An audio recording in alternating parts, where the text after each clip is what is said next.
Section 4. You will hear part of a lecture about noise in cities. First, you have some time to look at questions 31 to 40.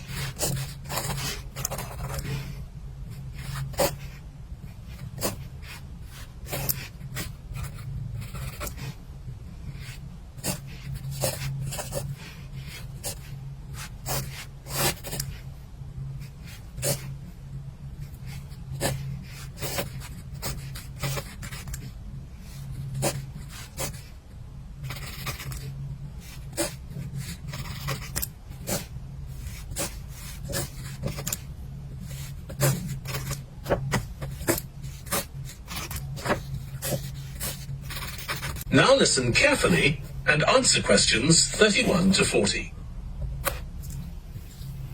This lecture will be about the science of acoustics, the study of sound, in relation to urban environments such as cities.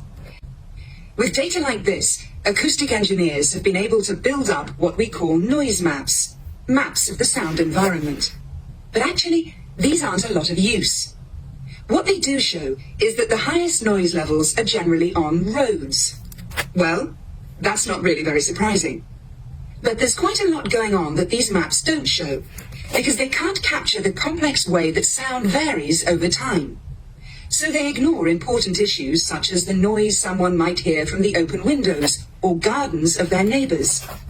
And this sort of noise can be quite significant in summer. We don't have any databases on this sort of information. As well as that, these records of sound levels take no account of the fact that people vary in their perceptions of noise. So someone like me with years of working in acoustics might be very different from you in that regard. But anyway, even though these noise maps are fairly crude, they've been useful in providing information and raising awareness that noise matters. We need to deal with it. And so it's a political matter. And that's important. We need rules and regulations because noise can cause all sorts of problems. Those of you who are city dwellers know that things go on 24 hours a day, so city dwellers often suffer from interrupted sleep.